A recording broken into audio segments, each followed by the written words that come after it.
Tengan todos muy buenos días. Hoy es lunes 26. Como todos los días le doy gracias a Dios porque me permite estar con todos ustedes. A ustedes gracias siempre por la sintonía con la que apoyan el programa. Una bendición temprana. Dios los bendiga a todos, absolutamente a todos. Hoy vamos a comenzar el programa dando las gracias, por supuesto, a todas las personas que han participado en las distintas asambleas de ciudadanos que hemos venido realizando junto a Javier Tarazona y el equipo que nos acompaña. De verdad que muy agradecidos con todos. Hemos, Estamos ya contando más de 80 asambleas de ciudadanos y esta semana vamos a profundizar en esa tarea también.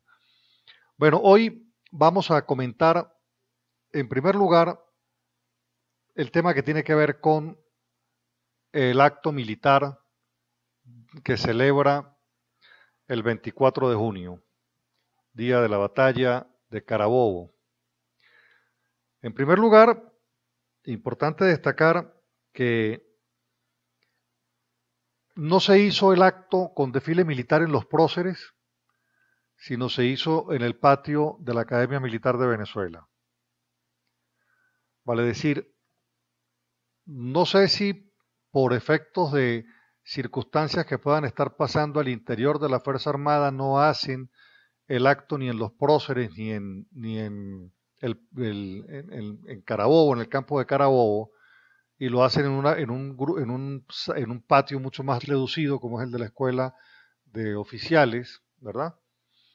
Lo cierto es que fue un acto, desde el punto de vista militar, pues poco lo que pudo notarse, presentarse. Y es importante entonces señalar que cuando se habla de la independencia, hay que indicar, por ejemplo, que en el tiempo de Bolívar, junto con Miranda, junto con Páez, porque cuando se habla de la batalla de Carabobo hay que hablar obligatoriamente de Páez también, quien por cierto es el autor de que Venezuela se separara de la Gran Colombia y fue de hecho el primer presidente de Venezuela. Vale decir, el verdadero padre de la patria debería ser Páez y no Bolívar, que tenía un pensamiento mucho más universal con el tema de la Gran Colombia. Por eso nosotros siempre decimos que Venezuela es el resultado de dos rupturas. Venezuela es el resultado primero de la ruptura con España y segundo, Venezuela es el resultado de la ruptura con la Gran Colombia, ideario del pensamiento de Bolívar, ¿sí? Bolívar creía en esa Gran Colombia, Miranda creía en la Gran Columbeya, vale decir, Miranda era de los que creía en una única América con un inmenso gobierno confederado. Y Páez es el autor entonces de la primera, de la separación, le corresponde este proceso a Páez y por eso es el primer presidente de Venezuela en 1830.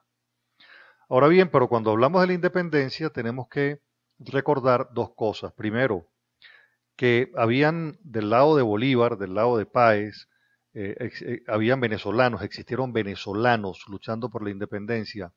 Y en el ejército realista habían venezolanos que querían seguir bajo la égida de la corona española. Vale decir, la guerra de independencia fue también una guerra entre venezolanos. Entre los que queríamos en aquel tiempo la independencia, en eso digo en plural, y los que querían seguir bajo la égida de la corona española. Pero quiero destacar en esto y quiero traerlo a la mesa de su análisis porque en el tiempo de la colonia, en el tiempo de la independencia, la cantidad de funcionarios españoles en Venezuela es mucho, pero mucho menor que la cantidad de cubanos que hay en el cogobierno en Venezuela. Por eso es que yo siempre hablo de que nosotros, esta lucha política es una lucha por una segunda independencia. ¿Por qué? Bueno, porque nos impusieron el modelo cubano por el que nadie votó y adicionalmente a eso trajimos los cubanos para que se cercioraran desde las distintas instancias de gobierno de poder adelantar ese modelo por el que nadie votó. Vale decir, no solamente se impuso el modelo cubano, sino que los cubanos están en Venezuela para cogobernar ese proceso. Moisés Naín, quien es por cierto fue exministro de Carlos Andrés y un reputado hombre a nivel internacional en materia de finanzas, en materia de de los adelantos que en materia de conocimiento, etcétera. Moisés Naín, una persona que escribe para periódicos capitalinos de distintos países en el mundo, quien fue, por cierto, como he dicho, ministro, ha sacado un artículo que me parece que es altamente importante y lo voy a comparar precisamente con lo que estoy afirmando en este momento. Porque dice Moisés Naín que Venezuela es una dictadura manejada primero por Castro cuando vivía Chávez y ahora es manejada por Raúl Castro cuando está Maduro. Y dice que aun cuando a muchos venezolanos esta idea de que estamos en una circunstancia muy disminuida desde el punto de vista democrático para terminar concluyendo de que estamos en una dictadura, es precisamente parte de un proceso de ir elevando el tema de la conciencia política, la conciencia histórica acerca de qué es lo que está pasando en Venezuela. Ahora bien, Moisés Naín se pregunta lo siguiente: ¿usted cree que en Venezuela gobierna quién? ¿Raúl Castro o Maduro? Y él mismo se responde: en Venezuela gobierna Raúl Castro a través de Maduro. Pero no Maduro, es Castro a través de Maduro. Y dice, Maduro es una cortina de humo. Estoy tomando la lectura a la letra. Maduro es la cortina de humo, es la distracción. Su tarea se limita a gritar improperios contra la oposición para mantenerlos ocupados en él, mientras que Raúl Castro gobierna tranquilamente. ¿Y cómo gobierna? Dice Moisés Naín, muy fácil. El periódico Universal, publicó el 16 de febrero del 2012 las declaraciones del presidente Chávez, quien dijo muy orgulloso que en Venezuela habían 44.804 cubanos colaborando con el gobierno. Y entonces la pregunta es, ¿en quién creen, en quién confían más Raúl Castro? ¿En Maduro o en los 44.804 cubanos especialmente seleccionados y entrenados por él en Venezuela? Además de eso, dice que hay 30.000 supuestos médicos, pero en el mejor de los casos, dice Moisés Naín, todavía habrían 15.000 cubanos colaborando en otras áreas, notarías, registros, instalaciones militares, servicios de inteligencia, etc. Continúa el artículo. No se necesita ser un genio para entenderlo. Ellos son el verdadero gobierno. Los cerebros que han gobernado, toda vez que los venezolanos que han idolatrado el modelo cubano, que han idolatrado la figura de Fidel y ahora la de Castro, como consecuencia de su poca autoestima, han permitido entonces que los arrope ese devenir histórico de los cubanos. Dice por demás Moisés Naín que no hay que menospreciar a los cubanos. Por algo han logrado mantener la dictadura durante casi 60 años. Bueno, esto es exactamente entonces una de las razones, una de las consecuencias del por qué nosotros hoy tenemos una situación de crisis alimentaria. E insisto, el modelo cubano es un modelo de dominación. La dominación la logran induciendo una escasez, induciendo, por ejemplo, la pérdida del valor de la moneda, haciendo perder la capacidad de compra del salario, haciendo perder la capacidad que en tiempos anteriores tenía el salario para reivindicar o dignificar la familia. Como consecuencia de ello, desaparecen los laboratorios que fabricaban medicinas. Vale decir, toda esta inmensa escasez es provocada, es inducida, nos hicieron pobres para poder obligar a las personas a depender del gobierno. Bueno, ¿y quién lo hizo? Bueno, pues lo hizo toda esta inmensa sala situacional de cubanos en Venezuela, que como consecuencia de su propia experiencia en Cuba, pues ya tenían la lección aprendida antes de Stalin, que fue el papá que creó el tema de la dependencia por vía de alimentos. De tal manera entonces que para nadie es un secreto. El propio presidente Trump hace 2 semanas decía que Venezuela era un país intervenido por Cuba y de eso yo no tengo la menor duda. De ahí el por qué las respuestas de los asesinatos, de los fusilamientos que han sucedido en las manifestaciones, porque esa es parte de esa doctrina que no mira derechos humanos en la conformación de la ofensiva militar que están aplicando contra las distintas manifestaciones. De tal manera entonces que cuando uno ve el acto militar ya disminuido desde el punto de vista de lo que fue la hazaña histórica de la independencia frente a España, hay que decir que de conformidad con los aportes, de conformidad con las propias declaraciones de los oficialistas, en este caso de Chávez, que está argumentada ahora, documentada en el Universal de este tiempo que acabo de mencionar, pues todo el mundo sabe que aquí hay más cubanos en el gobierno que españoles en el tiempo de la independencia. De tal manera entonces que esta lucha política hay que asumirla como un inmenso proceso de independencia de Venezuela. Tenemos que independizarnos de los cubanos. Esa es la gran tarea. Vamos a revisar las declaraciones de una mujer, una venezolana, una nutricionista, Susana Rafali. Pero esta mujer no es cualquier nutricionista, vale decir. Y con esto no estoy demeritando a los nutricionistas, no, a lo que quiero hacer referencias a la experiencia, porque esta mujer que es nutricionista es experta en crisis de seguridad alimentaria. Y esta mujer trabaja a nivel internacional, pero es venezolana. Esto tiene un doble valor. El valor, por supuesto, de ser venezolana, pero el hecho de que lo que va a opinar, lo que usted va a escuchar de lo que ella opina, tiene un valor significativo, particular para nosotros los venezolanos, porque siendo venezolana está hablando del tema de la seguridad alimentaria en unos términos que es importante prestarle atención. Pero ¿quién es ella? Bueno, ella es ya se los dije, venezolana, durante 18 años lo que lleva Chávez en el gobierno, esta revolución en el gobierno, perdón, ha trabajado en emergencias humanitarias, Ha gestionado crisis de seguridad alimentaria en el sureste asiático, desde el tsunami de Tailandia, la revolución naranja de Birmania, ha estado en Guatemala, en el Caribe, en la frontera con Colombia, en Angola. Vale decir, este es un especialista que esta es su área de experiencia. Bueno, ella está alertando de forma concreta también que Venezuela está en una crisis humanitaria con tendencia a aumentar cada mes. Esto lo hemos venido por demás advirtiendo, pero ella está ahora alegando que aparte de que podemos estar en esa circunstancia de crisis, estamos en camino a lo que ella denomina una emergencia humanitaria. ¿Qué significa esto?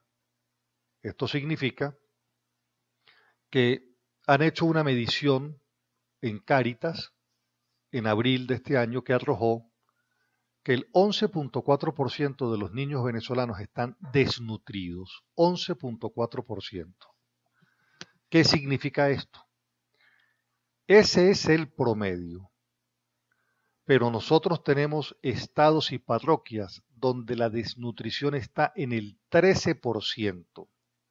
En el 13%. Ustedes saben que Cáritas es el brazo de acción social de la Iglesia. Y ella hace referencia de que se vienen haciendo mediciones periódicas en las parroquias más pobres del país, que están haciendo labor humanitaria en las zonas vulnerables y van haciendo este tipo de monitoreo. Estamos entonces en una presencia de unos valores que están por encima de los promedios, señala esta experta Susana Rafali, que han muerto 37 niños por desnutrición, y ella alega como experta que eso es una cifra muy alta. Ella señala que en Venezuela la desnutrición es aguda, dice que se presenta con la repentina delgadez de los niños, que puede llevarlo a la muerte, a la desnutrición crónica. Eso tiene repercusión en el niño con baja estatura, ¿verdad? Hay unos que mueren, hay otros que no, pero esos que no mueren presentan rasgos metabólicos con rezagos cognitivos y afectivos. Ella por demás señala que en Venezuela hay 2 parámetros para medir el marco nutricional: el peso y la talla, que corresponden con la edad, y las estrategias que expresan inseguridad alimentaria, lo que hacen las familias para pasar el hambre. Y lo otro es la intensidad de la seguridad alimentaria, vale decir, lo que no está comiendo el niño.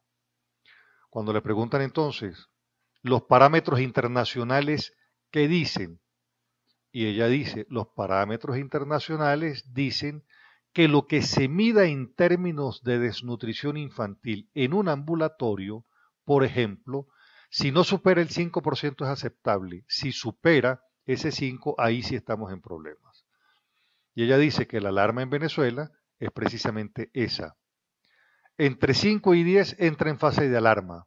Deben fortalecerse los elementos de pesquisa, alerta en los sistemas de salud. Cuando llega a 10 es un punto de quiebre, incluso para donantes y ayudas internacionales, pues empieza a tener una crisis humanitaria. Dice por demás que cuando se llega a este punto, la demanda de recursos adicionales es inmediata porque hay que atender de forma significativa esta situación. Dice por demás, cuando llegas al 15%, se habla de emergencia humanitaria. Cuando se supera el 30%, estamos en hambruna. Fíjense, interesantes detalles que nos está enseñando Susana Raffaeli. Hambruna cuando está por encima del 30%, cuando está por encima del 15% de esa emergencia humanitaria, que es lo que está diciendo ella, que es a donde estamos nosotros al borde, ¿verdad? Y cuando estamos en menos entre 5 y 10, ¿verdad? Estamos hablando entonces de crisis humanitaria, lo cual indica que de conformidad con la experta, nosotros ya superamos el umbral de la crisis humanitaria para entrar en una de emergencia humanitaria. Bueno, ¿qué más nos dice esta experta? Nos dice que las cifras actuales en Venezuela, las cifras de las federaciones, de los ganaderos, dice que la capacidad de alimentos básicos en Venezuela está en un 30% de lo que se necesita, vale decir. Estamos en una situación de verdad muy, pero muy precaria. Dice que tenemos un hueco alimentario, sin lugar a dudas, que ese hueco alimentario en las cuentas del país de al menos el 40%, el Estado no ha dicho cómo va a resolver el tema, al parecer ni se percata de la situación que está perdiendo la gente peso, talla, y efectivamente uno lo puede presenciar cada vez que uno está en asambleas de ciudadanos en las distintas comunidades. Estamos hablando de que este tema de CLAP, el control de la distribución de comidas, el control político de la distribución de comida, lo que ha dado es al traste con el beneficio, por lo demás escaso, y entonces por supuesto ese plan tampoco sirvió para nada. Es una distribución insuficiente, con poca cobertura, no existe programa de alimentación complementaria, hay gente que dependen exclusivamente de lo que se le dé para el sustento, toda vez que tampoco hay trabajo, de tal manera entonces que se está en una situación muy pero muy precaria en el caso de Venezuela. Cuando le preguntan cómo cambió el patrón de consumo del venezolano, ella señala, lo que hemos visto es que entre el 70 y el 80% de la población aplica estrategias de adaptación. Comen alimentos de menor volumen nutricional, comen lo que no les gusta, se reparten las compras entre varios, dejan de comprar alimentos caros para irse sobre los más baratos. Se detectó que el 40% de la gente aplica estrategias inseguras, reducen el número de comidas, se endeuda para comprar o buscar comida en lugares inseguros, como lugares humillantes como los vertederos de mercado o la basura. Hay madres que han dicho que comemos cosas que no se comen, pellejos de pollo, conchas de plátano, y cerca de un 30% de familias está aplicando estrategias de emergencia que son irreversibles. Le preguntan, ¿cómo es esto? Y ella dice, esta circunstancia de comer cosas irreversibles son aquellas que van comprometiendo la seguridad alimentaria a futuro porque producen un daño social extremo. De verdad que da tristeza leer cómo este diagnóstico que hace esta venezolana, que por demás está diciéndonos qué nos está pasando. Cuando le preguntan además si en el pasado existió estas razones, esta crisis, y le preguntan fundamentalmente por los tiempos del Caracazo, ella dice que no, ella dice que para nada, que en Venezuela jamás se llegó ni siquiera al 4% al 4% de desnutrición. Dice, en Venezuela nunca pasó del 4%. Dice, nunca existió retardo en la talla. Dice que en esos tiempos, en los tiempos de la Cuarta República, el retardo en la talla no llegaba a 10. Y dice que hoy se reporta una desnutrición del 12% y un retardo en la talla de hasta el 26%. Le preguntan finalmente, ¿se puede decir que el Estado venezolano ha sido negligente con el tema alimentario? Y responde, absolutamente. El Estado está actuando por acción y por omisión en esta crisis alimentaria. Bueno, yo les comentaba la semana pasada que nosotros tenemos 30 millones de hectáreas cultivables y de las cuales solamente se cultivan 9, perdón. Estamos hablando del 70% del parque industrial cerrado, de tal manera que el gobierno nos trajo a una crisis que es incapaz de manejar. Y quiero decirles que en Cuba, y es siempre obligatorio hablar del tema de Cuba, porque Cuba llegó a una cosa, búscalo en internet, que se llamó el periodo especial. El periodo especial fue una crisis de hambre que tuvieron que resolver con un plan especial, paliarlo con un plan especial. De conformidad con esta experta, Susana Rafali, pues simplemente nos está diciendo es que si ya estamos en crisis humanitaria y vamos para emergencia humanitaria, después aparecerá un plan especial de alimentación como si estuviéramos saliendo de una guerra, y de conformidad con el modelo que quieren montar de forma definitiva, pues nunca más existirá prosperidad y nos mantendrán en ese esquema de emergencia alimentaria. Bueno, pero es importante también destacar que las marchas de la oposición llegaron a los distintos cuarteles, componentes militares. En Caracas llegó nuevamente a La Carlota, la base aérea de La Carlota. Aquí en San Cristóbal llegó al cuartel Bolívar. La comisión de dirigentes de oposición se pudo reunir incluso con el general, hacerle comentarios, etcétera, de forma civilizada como lo hace, como tiene que hacerse, pues. Ahora bien, la oposición le pide a la Fuerza Armada, frente a la evidencia mayor de lo que está pasando en el país, también una clara definición, vale decir, porque los venezolanos que estamos en la protesta permanente, que andamos en la acción de la resistencia frente a un gobierno fallido, y es fallido porque todos los derechos constitucionales que están establecidos en favor del venezolano simplemente pues no existen, fueron conculcados, y de conformidad con ello pues en la peor tragedia que vive la nación. Vale decir, el presidente Maduro no hace méritos para estar en el gobierno, y su tren ejecutivo tampoco. Y la Fuerza Armada frente a esto tiene que tener una palabra, porque son el sostén fundamental, primero en la avanzada de la represión, para contener una avanzada pacífica que le haga un plantón a Maduro en Miraflores. Pero también tiene que tener una palabra frente a todo lo que está sucediendo, vale decir, estamos frente a un modelo por el que nadie ha votado, estamos frente a una constituyente que más del 90% de los venezolanos no la comparte. Estamos revisando, por ejemplo, declaraciones del exministro Mayor General Rodríguez Torres, quien es todavía activo, y dice que la constituyente logró fracturar la estructura monolítica de la Fuerza Armada Nacional. Por otro lado, vemos a Maduro diciendo que constituyente o guerra civil, o sea, este cuento de que la constituyente es paz, es todo lo contrario, vale decir, es el apuro constituyente para terminar agarrando las leyes del Estado comunal, constitucionalizando todo lo que hoy es crisis para que de forma definitiva sea el modelo.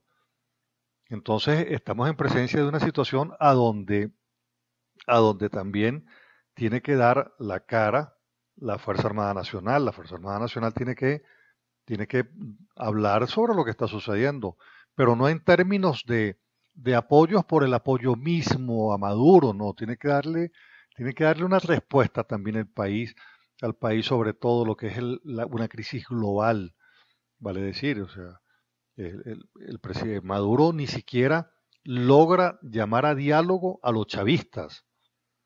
Maduro está acusando a los chavistas, los está acusando de golpistas. A Rodríguez Torres lo está insinuando de que es el autor de los golpes. De la fiscal Luisa Ortega Díaz le dijo demente. Vale decir, ¿por qué no se reúne con la gente de Marea Socialista? ¿De qué diálogo puede convocar Maduro al país si no se sienta a dialogar ni siquiera con los chavistas que están en contra del proceso constituyente? Y lo que hace es descalificarlos. Entonces el mensaje es claro para la Fuerza Armada. O sea, estamos en una crisis que los venezolanos no nos merecemos y que estamos decididos a salir de esta crisis. Y otros venezolanos que están en el gobierno que quieren hacer de la crisis el modelo de vida de forma permanente. Y frente al tema cubano, la Fuerza Armada también tiene que hablar, tiene una palabra sobre esto. Están en favor de la cubanización que ha venido sucediendo en el país, porque los venezolanos no estamos dispuestos a soportarla ni a tolerarla, toda vez que esa relación de Cuba con Venezuela hizo de Cuba un país exportador de petróleo cuando ni siquiera tienen petróleo. Bueno, llegamos a la parte final del programa, espero les haya gustado. Mi teléfono es el de siempre, 0424-724-4318. Sígame por favor en Twitter, @CarlosCasanoval, en Facebook Carlos Casanova. Nos despedimos con una bendición para todos, una bendición para Venezuela, una inmensa bendición para el Táchira y a todos ustedes. Dios los bendiga. Regáleme usted a mí también su bendición. Nos encontramos mañana con el inmenso favor de Dios. Que tengan un excelente día y una mejor semana. Que la preciosa sangre de Cristo nos cubra a todos los que estamos en este trajín en la calle luchando por un amanecer, por un nuevo amanecer, para que Venezuela renazca de las cenizas y definitivamente nos enrumbemos a ser un país en reconciliación, a donde la sonrisa vuelva a aparecer en todos los rostros de los venezolanos, a donde salgamos de los temas de pobreza y empecemos a comer, que la gente empiece a lograr peso, talla, que salgamos de las crisis humanitarias, de la crisis de alimentos, que empecemos a hacer lo que fuimos en un tiempo, una sociedad de propietarios, una sociedad de abundancia. Bueno, nos encontramos mañana. Que tengan un excelente día. Muchísimas gracias.